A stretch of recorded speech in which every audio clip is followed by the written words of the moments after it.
Thanks for the intro. Yeah, we're definitely in similar streams here. I have been working with solar for about 25 years, trying to figure out how to get it to power our lives and enter the electric vehicle. What a fun opportunity to combine the two.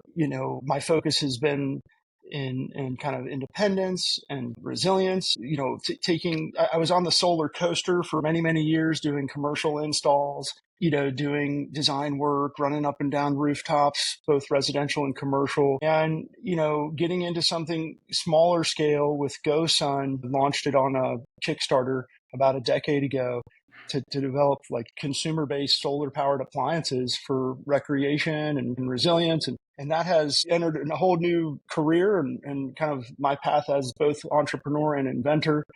And it's just been a ton of fun coming up with solutions to kind of everyday life, as well as some of these bigger challenges that face our world and face EV ownership. And so I'm stoked to be here. Thanks so much for having me. Yeah, no, I think it's great. And I mean, right even before we started recording, Patrick, we were kind of talking about how we both have been involved with electric vehicles and commercial solar. And it's just wild to see how, as I kind of refer to it, used to be kind of like the homebrew thing or something you would see that someone had in their garage somewhere. And it was such a foreign concept when an electric vehicle or even having solar on your roof is. And it's like, most people probably know solar as far not that long ago as being solar powered calculator or what was used for satellites or something. Otherwise, it seemed like a foreign, too expensive concept. And I've always been fascinated with and I mean, to be honest with you, that's almost kind of the nexus of this podcast was like the connection between solar and renewable energy in general, but especially like solar and electric vehicles and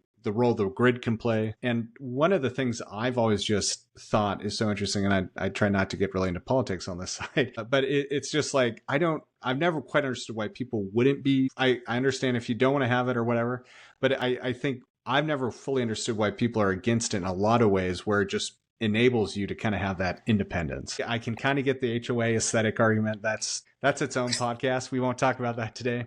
But I mean, especially if you have like the space to do it or the roof space to do it, it just enables so many cool things to really allow for resiliency and energy independence. And I guess my background's blurred right now, but we're actually having a pretty decent snowstorm move in. So like having that kind of energy backup and stuff is nice. And I know a lot of people think, well, it's snowing. Doesn't that mean your solar panels don't work? And I think that's what's kind of so crazy and wild about them is actually, no, it still will. It won't probably produce as much. But then the instant, if the sun comes out and it's cold out, then you do see the efficiency go way up. So it's like, I don't know. Obviously, you and I could kind of nerd out on this and go way down these kind of rabbit holes. But it's just really cool to see what you're doing and across so many things. And we'll obviously get into the EV product right now. But I guess to take a step back, you mentioned a Kickstarter. That used to be, I feel like, such the craze and everyone is doing those. Now you don't see those as much anymore. And I think it was such a great thing for business like yours to actually be a way to kind of launch and start building new products. But yeah, let's kind of just start there and just kind of learn about what led to that and how that kind of kicked off and how it's kind of developed now into a lot of other products. Yeah, I think we're looking at a new era where, if you go back to like our parents' lives, and they were hot rodding, right? They were taking stock vehicles and making them much higher performing, and doing creative things in their garages.